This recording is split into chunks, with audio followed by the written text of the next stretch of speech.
for Giorgio Armani, the legendary Italian fashion designer. And he passed away at the age of 91. Fox 5 Linda Schmidt takes a look back at his life and designs.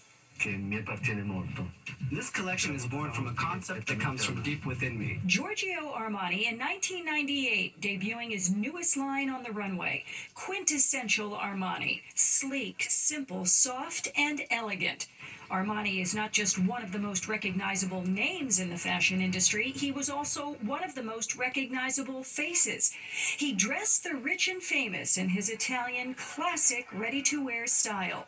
Everybody just wanted to own something of his. His tailoring and his fabrics, they were just very different because before that everything was kind of stiff and he had this kind of softness to his tailoring that didn't exist before. Armani's style was unique, deconstructed and loose-fitting, and it put him on the map in the 1970s. No one does it like Armani, and you could always tell a Giorgio Armani look. Fashion photographer and former model Nigel Barker was booked for one of Armani's campaigns when he was 19 years old. One of the things that he was known for was taking a risk and stepping out as far as booking models and people to appear in his campaigns that were unknown. He was always very sweet and charming too, remembered your name and said it in his, his Italian accent, Nigel, he would call me, and it was just kind. In the world of fashion, Armani was considered brilliant. Giorgio Armani was a tailor. He actually knew how to cut and sew himself. So many of the modern designers don't necessarily know all of the intricacies of actually tailoring. He was old school. And here's a Fox 5 flashback to Fashion Week in New York in 1998 featuring Armani. I was anchoring that night.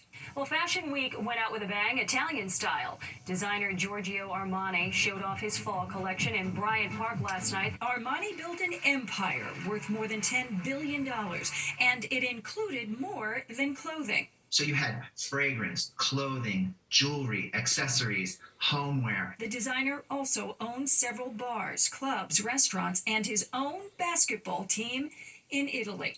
In the fashion world, sometimes, we've heard of people being difficult and dramatic, and, we use the word diva, right? That was not Armani. He was so inclusive, so warm, so genuine. And Armani's fashion house says that he died at home peacefully, surrounded by his loved ones. He was 91. In the newsroom, Linda Schmidt, Fox 5 News. Yeah, what a life. Yeah. Absolutely amazing. Absolutely. Well, do people attending the U.S. Open need a little refresher course on how to behave? All right, we're going to explore why some think the growing party atmosphere and excessive drinking are becoming a distraction from what's taking place on the court. And Iron Mike Tyson returning to the ring, the legendary boxer he's getting ready to face off with.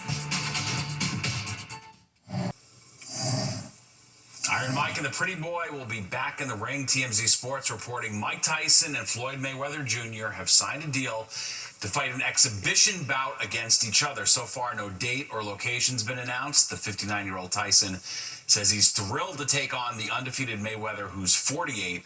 Floyd was recently named the top fighter of this century. Oh, that'll be a good fight night. Well, breaking news out of the WNBA. Caitlin Clark will miss the rest of the season due to a groin injury. The Indiana Fever guard was injured in July. She released a statement saying she had been working hard in the hopes of returning this year as the Fever try to clinch a playoff spot. Yeah, it's a tough loss for the league. All right, well, the U.S. Open's become about a lot more than just tennis. There's the clothes, the selfies, the food, and, of course, all the drinks. All the influencers. But some people are complaining that all this alcohol is leading to bad fan behavior. Fox 5's Jennifer Williams gives us a lesson in tennis etiquette. It's just New York City tends to bring out just a lot of drama, I guess. I feel like the crowds, they're pretty crazy. They kind of get everyone riled up. With the attendance at this year's U.S. Open expected to shatter previous records, fans haven't exactly been acing tennis etiquette. The rules are very loose. Like, people are loud and chatty and moving about, and it's distracting. It has to be distracting to the players. At one point, 24-time Grand Slam champion Novak Djokovic complained to the chair ump about disruptive fans on Arthur Ashe. I do think that the fans need to be respectful of the players and not become a distraction. We haven't noticed that at all. It seems like everyone was pretty contained where we were sitting, but people were like getting up. Last year, the USTA enacted a new fan movement policy. In the lower bowls of the main stadiums, ushers help with controlled movement, where fans can access their seats after each game, not just during changeovers and set breaks. While on the upper levels, there's free movement, so fans can access their seats at all times. What have you thought about just the lively atmosphere this year? I love it, but I would say, yeah, if people are playing, I say let's hold off on walking around a bit. Let's be more respectful for sure. I've been playing tennis my whole life. It hasn't always been like the sport to watch, so seeing people get really into it is like a cool thing. But you know, it's a quiet sport. It's a respectful sport. So I think at some point it's gonna like level out in the middle there. It's a fine balance, as tennis is a sport steeped in tradition, but as it's grown in popularity the past few years, it's also seen an influx of more casual fans. It's exciting that more people are paying attention to the sport, but I do think it's important to understand the traditions that come with tennis and to respect that. In Flushing Meadows, Queens, Jennifer Williams, Fox 5 News. Yeah, it's getting a little wild. A little bit. It's the honey deuces. I blame that. Yeah, for sure. 2 for $1, cheaper than the watermelon slices. Well, history's going to be made in the Catholic Church this weekend. Pope Leo set to canonize the first ever millennial saint. And tonight we're hearing from his mother about how her son lived a life of faith. And later, a high-flying backyard battle in Sin City. Why homeowners say they should be allowed to keep a trapeze on their property.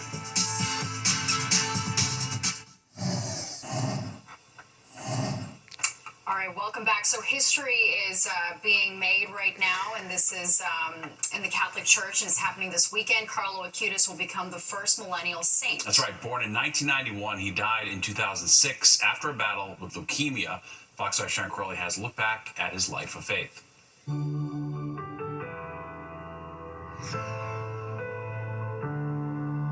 Carlo really was very, aware of this presence of God among us. Italian teenager Carlo Acutis will become the first ever millennial saint.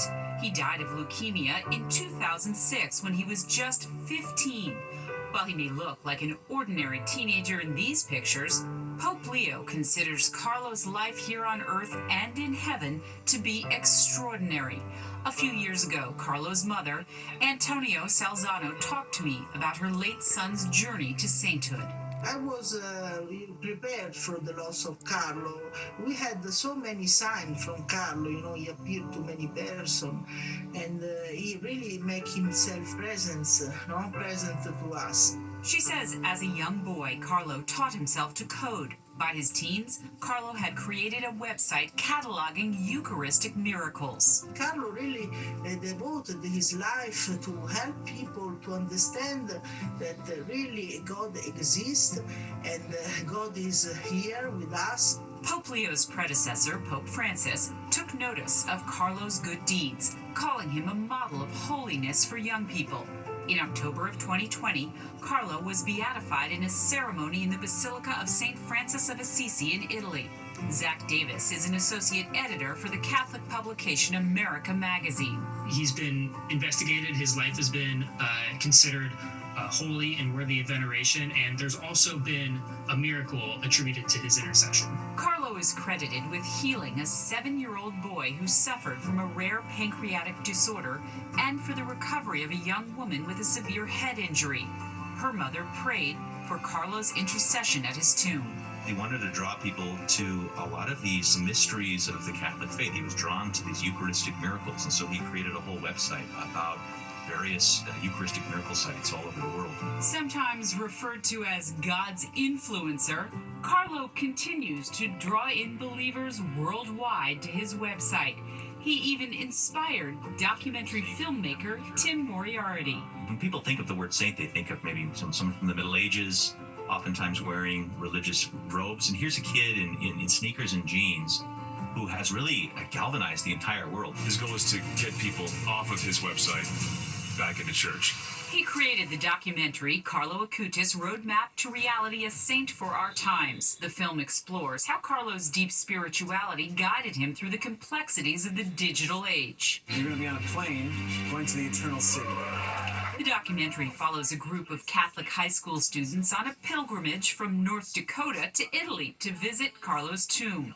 Ironically, the challenge for the teens in the group was to leave behind cell phones so they could grow spiritually. You could feel his presence. Something's going to happen. I started crying when I saw him. I'm part of something amazing. One of the things that a lot of people talk about that wasn't known is his deep kind of kindness, his deep compassion for the poor in Milan. He would go around and he made lunches for a lot of the homeless in the city. Carlo Acutis will be the youngest person in modern times to be canonized. The faithful hope the so-called patron saint of the internet will be an inspiration and a blessing for his generation and many more to come. I think the church, in holding Acutis up, is trying to draw those people back. It's the most pressing issue in my mind in the church today, the disaffiliation of the young. Leo is hoping that Carlo's life inspires other young Catholics. Sharon Crowley, Fox 5 News. Wow, he really changed so many lives. Yeah, hard to see how it wouldn't. That is a touching story for sure. All right, let's go to Nick now for a look at the weather. And where are we in the rain right now, Nick? Another round coming through. This will be probably the last round of the evening. We'll show it to you on the radar here in just a minute, and certainly could use the rain, right? Because it has been so dry. Well, before the rain came, it's been a nice day, though. 77 and 64, the split. A little bit below average once again. Tomorrow we're going to go above that 80, probably into the middle 80s in a lot of the area.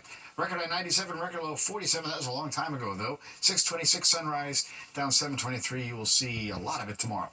Mostly cloudy now, waiting for the next round of rain. 69, winds out of the south. Pressure is rising for the moment to 9.83. And again, rainfall numbers, you can see we are still almost 6 inches below where we should be for the year. So we'll take the rain while we can get it. And in the meantime, again, our drought situation is happening with very dry area across the tri-state area, particularly, again, New York City, North Jersey, all under a moderate drought condition right now. So any rain will certainly be helpful. And you can see on the radar, we've got some of that out there right now. In fact, there's a little shower that's been just west of the city. It's kind of weakening in intensity, though. We get to Newark to about Summit, and then further northward, it's really raining pretty steadily now. Wantage all the way on down towards Mount Olive. Some lightning strikes you see on the map here. And further north up into the Hudson Valley, Wallkill, heading down to Middletown. Again, lightning strikes with these. And you'll see in the animation that they're all moving from west to east. A little bit of a northeast push as well. So this will be the next round coming through. The wide view shows not much happening after that. So this probably will be about it. Still take another couple of hours for this to completely move through the area. Temperatures have cooled off from earlier because we've had the clouds and the rain. 60s now from the city up to Poughkeepsie, back towards Scranton. Low 60s there, 67 in the Hamptons. About 70s you head down to the Jersey Shore across Long Island. These numbers are a little bit milder than last night, 2 to as much as 9 degrees or so. All right, there's the south wind. That will continue tonight, and tomorrow it becomes more southwesterly. That's going to warm us up. We'll be in the low middle 80s across the area like we were today at Allentown and Sussex. Even Trenton hitting 86 today. Stayed in the 70s, though, along the coast on up into Connecticut and across upstate New York. We had some 80s there, too. Albany heading back westward. It started to cool off, though. 73 State College.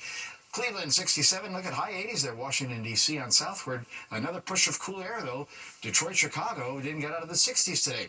We will not see that this round. That cooler air will arrive after the next front comes by. That's going to be for later Saturday on into Sunday. All right, there's the wide view.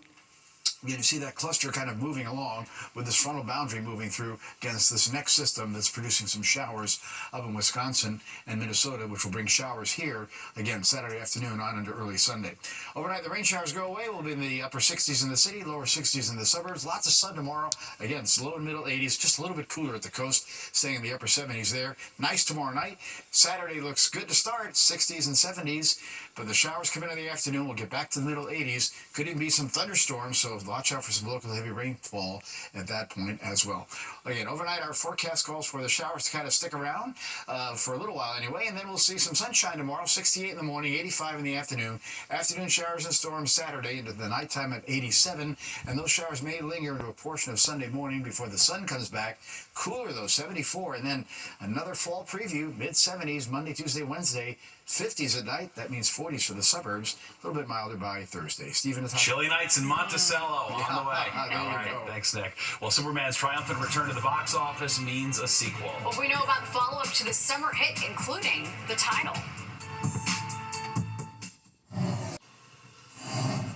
The Hoboken Italian Festival got underway today. It's been a tradition for 99 years, combining religion and culture. And of course, there is plenty of Italian food, from sausage and peppers to cannolis. And if you're feeling lucky, one very big raffle. Our Jessica Formoso talked to some people enjoying it all. Amazing food and good music and good mozzarella.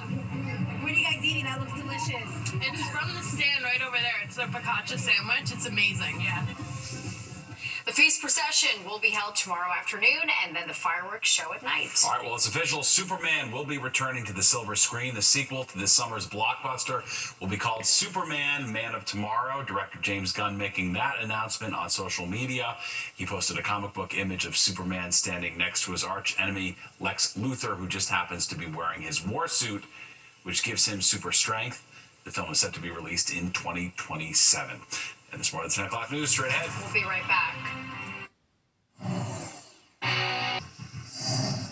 A family in Las Vegas fighting to keep a trapeze in their backyard. They're professional trapeze artists, and they built a 34-foot trapeze on their lot, but code inspectors say a permit was needed after someone filed a complaint. At a recent planning commission meeting, most neighbors actually spoke in favor of the trapeze, but at least two called it an eyesore that blocks mountain views and brings down property values. The commission temporarily approved the setup, but another review is scheduled for next year. And a very exciting day for Soren Tucker. He got to be sheriff for a day in a Nevada county. He checked out a SWAT truck, got his fingerprints taken, and even met a member of the K-9 unit. The young boy has been battling kidney cancer since January. His mother is grateful for this uplifting experience. Spent a lot of our time in the house and away from public, but Soren is getting really close to the end of his treatment. It's just been exciting to get to do something fun like a normal kid, and something special just for our boys. It's really sweet, and this is done once a year to remind families they are not alone in this fight. And don't go anywhere. Good Night New York with Crystal Young and Ryan Christopher is next at 11, and you do not want to miss it. Nope. All right, that does it for us tonight. If you missed any part of the 10 o'clock news, you can always catch an encore on our free streaming app, Fox Local. Or you can stream our newscast anytime. Have a great night. We'll see you tomorrow.